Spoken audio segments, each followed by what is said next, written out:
deu certo. Então, quando ele coloca essa questão aqui da metragem, né? Vamos utilizar aqui para as provas de quê? De ciclismo, de patinação de velocidade, tá bom? Quando coloca na precisão, em resumo, eu acho que poderia pegar até assim, marca. Acho que o principal tópico poderia ser o quê? Tempo, tá? Por mais que ele tenha, mas só para poder definir aqui. E no de precisão, vou usar até suas palavras, viu, Pedro? Acertar um alvo. Acertar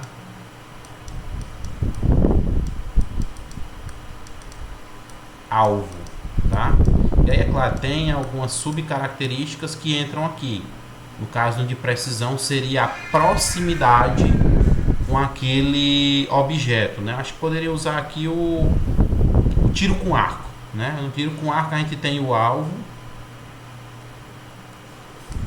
Nós temos o alvo e esse alvo ele tem vários círculos, né? Vários círculos. Quem já viu aí pode imaginar na cabeça, para que eu não esteja falando uma coisa sem sentido.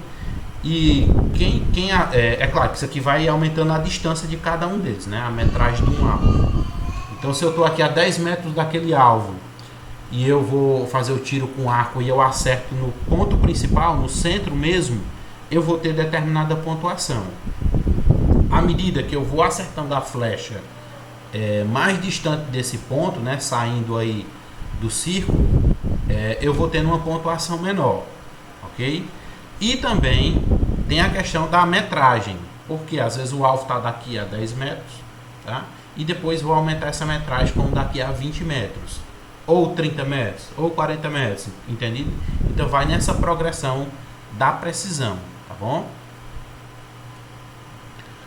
Deu para entender? Ficou dúvida? Deu para entender sim, até ficou um pouco mais clara essa relação da marca, quando a gente bota para tempo, né? Exato. Para tempo e peso, assim, eu acho que metros... Eu peguei ele faz até uma descrição um pouco maior, mas eu acho que eu fazendo até essa resolução fica mais fácil, né? Precisão, acertar o alvo. E aí, é claro, entra todas essas modalidades aí que eu já falei aqui, tá bom? Show. Dando continuidade aqui. Tá, os técnico combinatório. Eu acho que eu falei, não foi? Falei, mas não ficou nenhuma dúvida, eu só repeti para poder passar por cima, né? Então, a categoria aí dos esportes técnicos combinatórios, a modalidade onde o resultado é comparado com quem? Com a qualidade do movimento segundo padrões técnicos combinatórios, né? E aí entra a ginástica artística, ginástica rítmica, nado sincronizado, patinação artística, saltos ornamentais. Quem nunca assistiu, se tiver essa dúvida para identificar, bota lá, por exemplo, Arthur Zanetti, né? Arthur Zanetti nas argolas, medalha de ouro. Aí vocês vão ver, fazendo uma comparação com o segundo lugar, que eles estabelecem para cada uma daquelas, não sei se eu posso falar acrobacia, mas acho que o termo certo seria esse. Cada uma daquelas, posições, parece que é posição. Cada uma das posições que ele faz tem um certo padrão técnico, tá? E esse padrão técnico entra dentro do que a gente já viu anteriormente aí até em cinesiologia mesmo. Quanto melhor esse padrão técnico, mais refinado. Exemplo, eles têm um movimento que é chamado de o Cristo normal aqui, né? Em formato de cruz. Então ele tem que segurar na argola, quanto mais alinhado a palma, o pulso dele com o cotovelo, com o ombro e até mesmo o alinhamento das palmas da mão, tá? Assim, aqui que ele fica, maior vai ser a pontuação. E outra, tem também a questão da tremedeira. Tanto a tremedeira do atleta, como também o balançar das argolas. Isso aqui tudo influencia na pontuação, porque quer dizer que o atleta ele tem mais controle do movimento e ele necessita de menos impulso das argolas, tá? Tanto esse exercício, como também lá no Cristo invertido.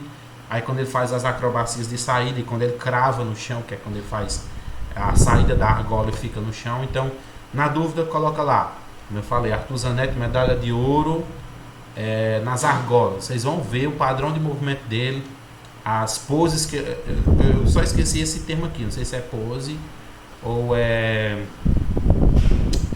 como eu falei anteriormente, eu acabei esquecendo a palavra, Mas cada um desses movimentos que ele faz tem um Acrobacias, padrão. mas. Acrobacia, né? Pronto. Então cada uma Mas na dessas... acrobacia não, acho. Acho que não, é acho que posição não. mesmo. É posição ou movimento, mas eu acho que é mais posição porque ele fica parado. Né? Ele mantém uma posição, aí tem lá um tempo de 3 a 5 segundos para permanecer naquela posição, não lembro. Mas aí, depois que quiser pode dar até uma verificada, mas tá só passando por cima mesmo. E aí a pontuação vai ser dada em cima de todos esses pré-requisitos. Isso aí se aplica para todas as outras ginásticas, tá? Ok? E aí, é claro, saltos ornamentais, que na água é considerada uma ginástica também, tá? Beleza. Ficou alguma dúvida, pessoal, aqui? No que é... Quais são as atividades... quais as modalidades esportivas que se caracterizam como técnico combinatório? Acho que não, né? Eu não estou aqui agora. Deixa eu ver aqui. O governo ele deu até uma série de livros que trazia já dividido quais são todas as modalidades esportivas dentro de cada uma dessas subunidades temáticas. Deixa eu só ver se eu encontro aqui rapidinho.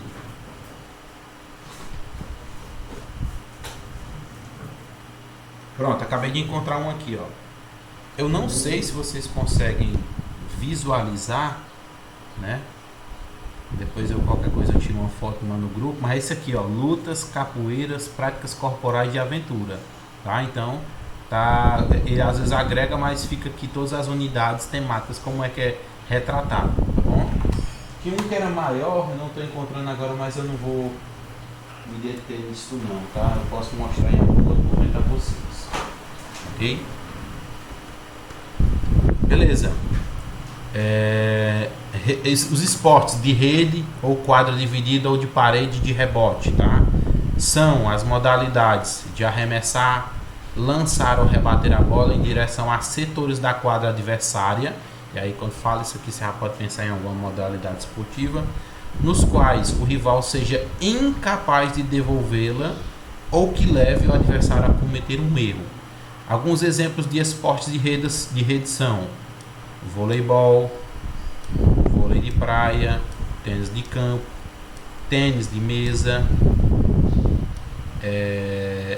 e os de rede são também voleibol, vôlei de praia, tênis de mesa, campo, às vezes se repetem, tá? Tênis de mesa, badminton e peteca. Já os esportes de parede incluem a pelota, pelota basca, né? Raquetebol e o squash, tá? Essas não são atividades tão comuns, mas seria essas aqui que vocês podem ver nas imagens, tá? Essas duas aqui, ok? Dúvidas sobre os esportes de rede, quadra dividida, rebote ou parede? Acho que não, né? Tá. E quais são os esportes de campo e taco, né? Modalidades que se caracterizam por rebater a bola, né, lançada pelo adversário o mais longe possível para tentar percorrer o maior número de vezes as bases ou a maior distância possível entre as bases, enquanto os defensores não recuperam o controle da bola. E assim somar mais pontos. Quais são os exemplos? Beisebol, cricket, softball, tá? Kleber, às vezes eu não conheço nenhuma dessas modalidades, para vocês verem, né?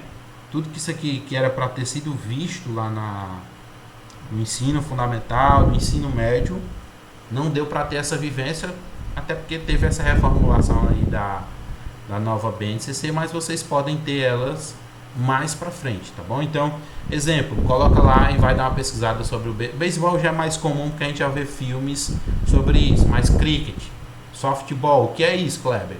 Vocês podem dar uma olhada mais específica nesses conteúdos aí, tá? Quais são os esportes aí? O que é que caracteriza os esportes de invasão ou os esportes também chamados de territorial, tá? Modalidades que comparam a capacidade de quê? De uma equipe introduzir ou levar uma bola, né, ou outro objeto também, não é especificamente, não precisa ser a bola, a uma meta ou setor da quadra, tá? Ou campo, defendida pelos adversários. E aí pode ser entendido como essa pontuação como um gol, uma cesta, touchdown, né? Touchdown e etc. Protegendo simultaneamente o próprio alvo, meta ou setor do campo. E aí entram basquetebol, frisbee, futebol, futsal, futebol americano.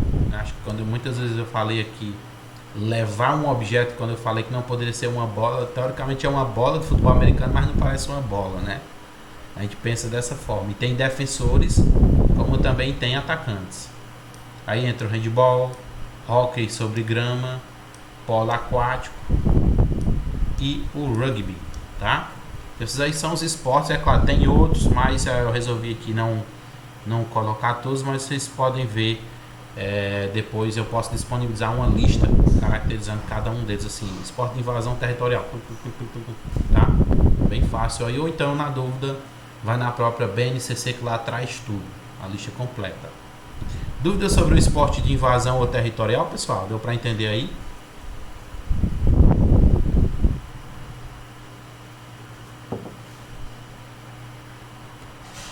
Acho que sim, né? Deixa eu ver se esse aqui é o nosso último slide.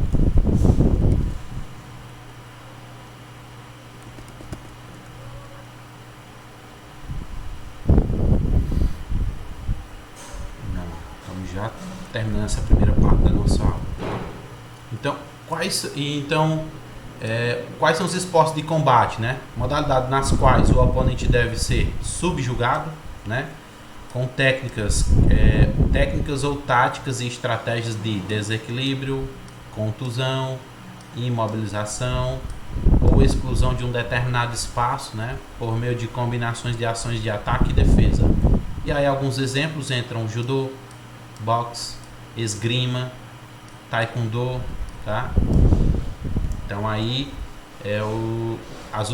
os esportes que estão dentro da unidade aí de combate. É isso aí que é nesse... Perdão. Pode falar. Ah, beleza. É nesse aí, por exemplo, o combate que entra também outra discussão, né? Que seria por que o combate não se encaixa na unidade temática luta, e sim esporte, né? Exato. Tu fez, foi uma pergunta ou foi uma colocação, né? Poderia dizer que seja os dois. Pronto, justamente, viu? Porque aí é mais uma caracterização das modalidades que se encaixam, tá?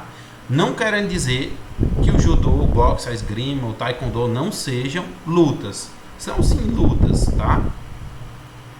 E a luta é uma unidade temática. Pensa nisso. Aqui a gente está falando primeiro das classificações, o que são conhecidos como esporte de combate. Mas todos esses aqui são esportes considerados lutas, tá bom?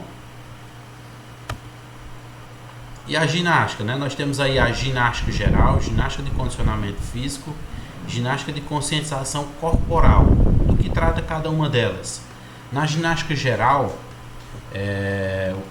podemos explorar, né, as possibilidades de quê? De acrobacia, acrobacias expressivas do corpo, né? Interação social, compartilhamento do aprendizado e a não competitividade. Podem ser constituídas de exercícios no solo, no ar, e aí inclui também saltos, né? Em aparelhos, e aí os aparelhos podem ser trapézio, corda, fita elástica, de maneira individual ou coletiva, e combinam um conjunto variado de piruetas, rolamentos, paradas de mão, pontes, pirâmides humanas e etc. Aí quando pensa assim, Kleber, qual a viabilidade da parte prática, né? Sempre a gente vai querer, quando tiver ou trabalhando no estagiante, se você quer passar o conteúdo teórico, você vai querer passar a prática também, tá? E às vezes a prática ela não deve ser executada tipo assim, pensando em ginástica geral. Eu vou passar uma ginástica de solo aqui. E essa ginástica de solo eu quero fazer com os meninos, não pensando numa performance, mas eu quero que eles tenham todas as vivências dos movimentos, tá? Vivência é uma coisa, tá? Mas para você poder viver Viver não. Para você poder propiciar essa vivência para seus alunos, você tem que ter o mínimo de segurança. Por isso que eu faço sempre esse adendo quando eu falo na parte das ginásticas, tá? Principalmente nessa parte de ginástica de solo. Porque o aluno vai fazer uma pirueta, um rolamento, uma cambalhota, no mínimo ele tem que ter uma superfície o quê?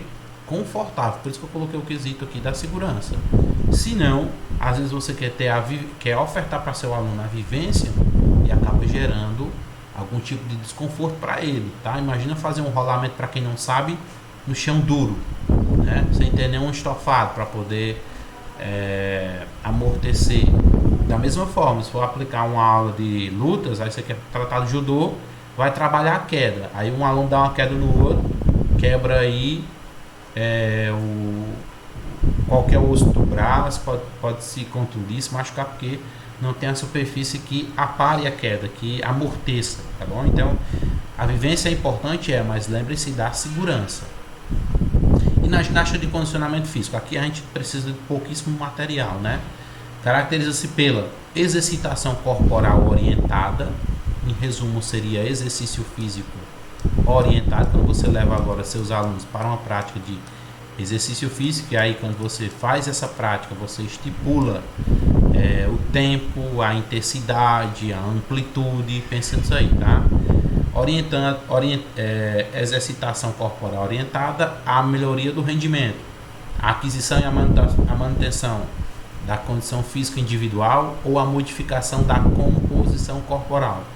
Geralmente são organizadas em sessões planejadas de movimentos repetidos, com frequência e intensidade definida, tá? E aqui você pode organizar uma aula e fazer uma ginástica calistênica com eles, tá?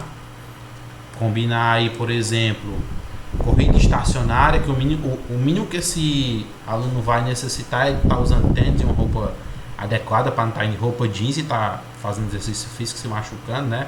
Ou sentindo desconforto. Mas você pode estar dando ideias aí, dando ideia não, você pode estar realizando atividades, como eu disse, da calistenia, né? Fazer aí uma corrida estacionária, polichinelo, faz alguns agachamentos, flexões, abdominais, a variedade é imensa, né? Pode fazer isso por repetição, pode fazer isso aqui dentro de uma ginástica coletiva, como se fosse aquelas ginásticas de academia, botar uma música e fazer cada movimento dentro de um tempo musical. Aqui dá para trabalhar muito com os alunos, e outra, é um conteúdo bastante aceito, porque às vezes eles olham e acham que é brincadeira, mas não, é pesado. Quando o menino estiver suando mesmo, eles vão ver como é.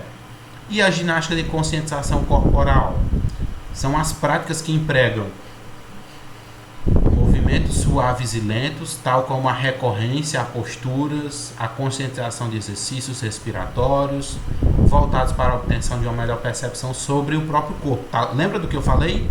Que conteúdo seria esse aqui? Comparado com os PCNs? Conhecimento sobre o corpo, né? Conhecimento sobre o corpo. Então, saber respirar, manter a postura, conhecer o seu próprio corpo, está dentro dos conhecimentos sobre o corpo, né? Então, a ginástica de concentração corporal acabou agregando o que antes era conhecido como uma unidade temática, né? Um bloco de conteúdo, agora adentrou como um conhecimento dentro da ginástica de conscientização corporal, tá? Diga-se de passagem, é que eu tenho que falar que foi até um tema de discussão nosso, nas nossas reuniões aí dos professores aqui do município, que muitas das coisas que a BNCC, da maneira que a BNCC organizou, minimizou demais os conteúdos. Imagina você passar só uma aula disso aqui, que pelo que vocês estão vendo, pelo que eu já estou falando aqui, imagina a imensidão de conteúdo que a gente já tem para trabalhar. Antigamente a gente não tinha nada, hoje a gente já tem muita coisa e às vezes não sabe trabalhar com tanto material, né? Tanto na parte teórica como a relação, né? A verdadeira prática pedagógica, teoria e prática, né? Como a vivência prática, tá entendendo? E aí tem o conteúdo, o bloco, né? A parte aí das danças, né? Que são as práticas corporais caracterizadas por movimentos rítmicos, tá? Organizados em passos e evoluções específicas, muitas vezes integradas a quem? As coreografias, tá? Que eu já vou fazer essa direta aqui para finalizar. Podem ser realizadas de forma individual, em duplas ou em grupos, tá? Sendo essas duas últimas as mais comuns, que são as danças em duplas ou em grupos, tá? Às vezes aquelas danças individual você vai ver muito naquelas disputas que é o, se não me engano, tem uma competição internacional que é chamada do Red Bull Bicione, né? Que é onde eles competem entre si fazendo dança, não é dança de rua, não é dança livre, acho que é assim, o break, né? É um contra um, tá? Então aí seria uma dança individual, um exemplo que eu quis demonstrar para vocês. Tá, Kleber, e nas lutas, né? São as disputas corporais onde empregam-se o que? As técnicas, táticas e estratégias específicas para mobilizar, desequilibrar, atingir ou excluir o oponente de um determinado espaço, tá? Combinando assim ações de ataque, defesa dirigidas ao adversário, tá? Por isso que eu coloquei aqui dois exemplos, um aqui seria o jiu-jitsu, né? O jiu-jitsu, e outro aqui é o esgrima, ok?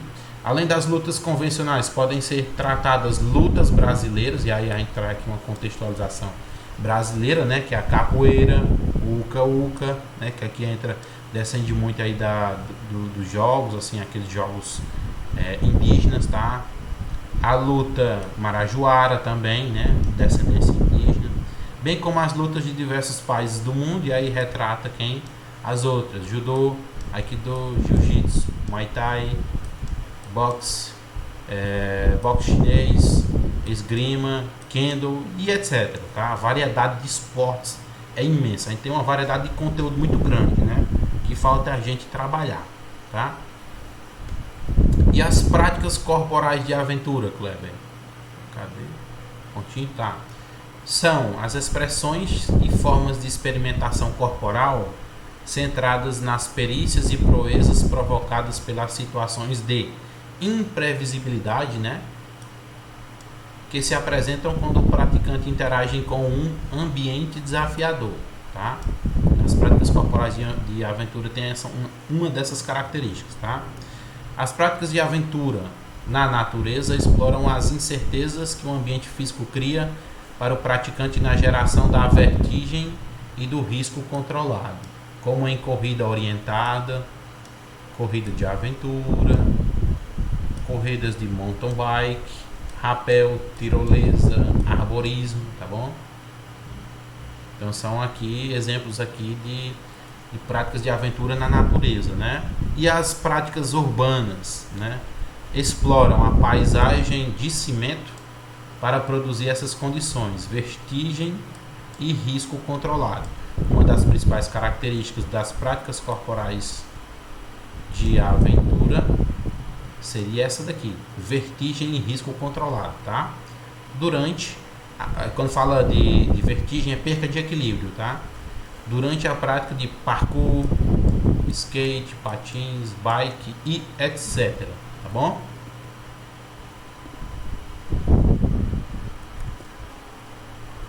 Pessoal, desculpa.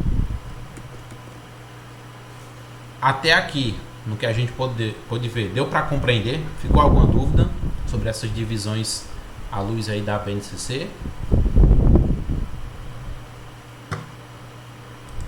É um conteúdo assim, a BNCC é um documento bem vasto, né? Mas eu creio que tá dando aí para compreender. Lembrem-se, às vezes isso aqui cai em concurso, como tem essa parte aí da BNCC, ela pode cair muito em concurso, tá bom? Assim como também as outras disciplinas de área pedagógica, principalmente para IF ou concurso aí que você for fazer. Lembra dessas partes aí de estar estudando e estar fazendo tópicos, tá bom? Montando conceitos. Até então eu vou parar aqui, mas a gente vai dar uma continuada semana que vem, tá? Essa aula eu já vou subir hoje, não se preocupem, hoje vai estar tudo, tá? Até os testes, que eu vou estar colocando aí um teste com cerca de 6 questões objetivas. já compensando da semana passada e dessa semana em decorrência lá do problema, né, que eu tive, do imprevisto, ok?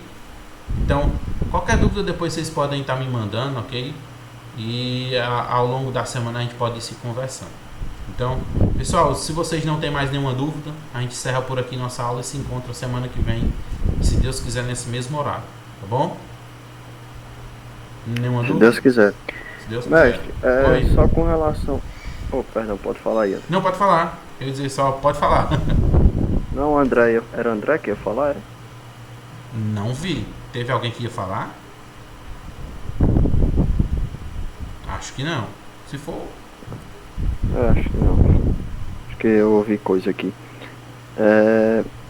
Tipo, eu acho que o que causa um pouco de confusão é nesse quesito aí, né, das unidades temáticas e tal, é justamente essa questão desse debate que a gente teve, com relação como que uma prática está em uma unidade temática e a gente encontra ela em outra unidade temática. Como distinguir essas duas, sabe?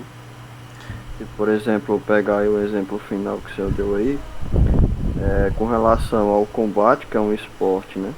É um tipo de esporte, e as lutas. Pronto, é o seguinte, quando a gente retrata basicamente essa parte aqui dos blocos, né? Você pode entender, vamos aqui, vou usar o mesmo exemplo que você falou, esporte e combate, né? Isso aqui é mais para organização pedagógica, tá?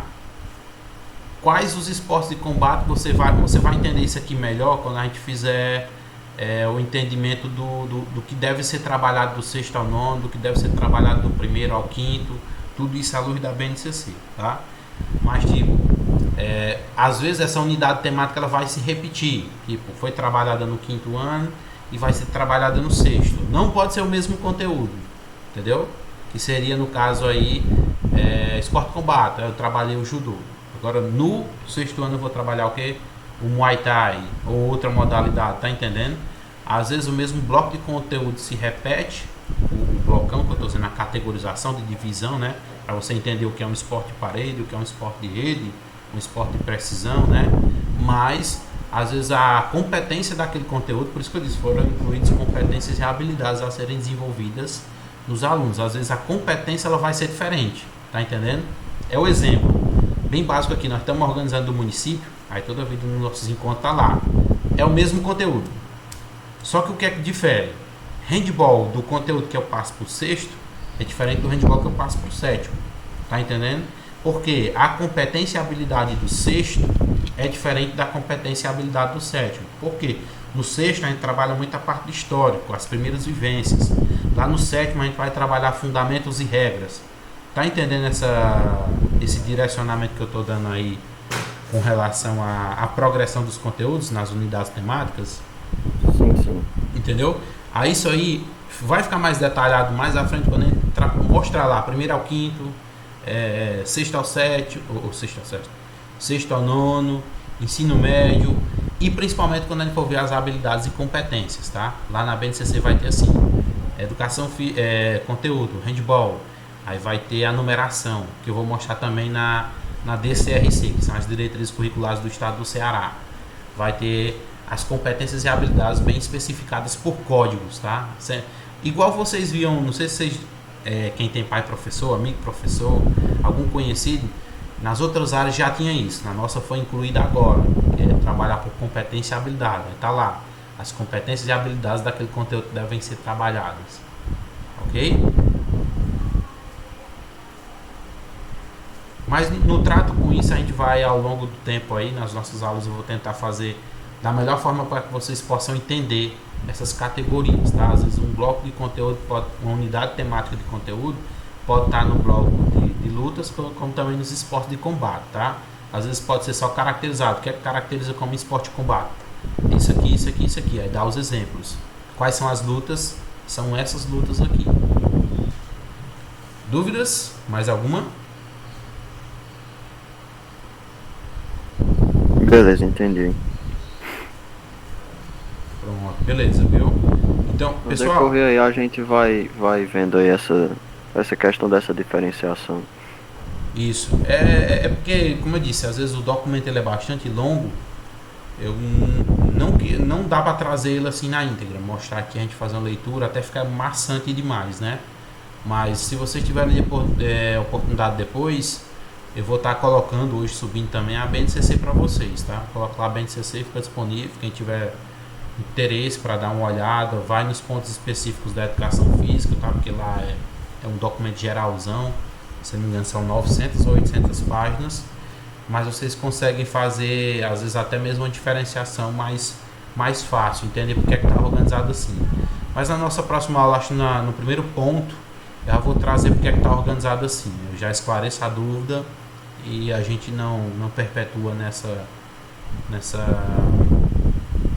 prerrogativa, né? Nessa interrogação. Tudo bem? Beleza, show de bola. Então, pessoal, é isso. Nós paramos aqui nosso conteúdo sobre a BNCC.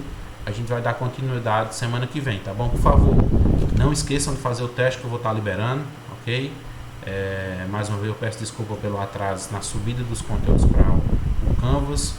Eu peço o entendimento e a compreensão, mas hoje eu vou estar deixando tudo ok. As aulas lá, igual estava antigamente, organizado o conteúdozinho, o tópico, bem como a data da aula também, para que vocês possam assistir de maneira... Para quem estava online não tem problema, para quem estava no momento assíncrono, né? Para que você possa acompanhar de forma mais específica, tudo bem?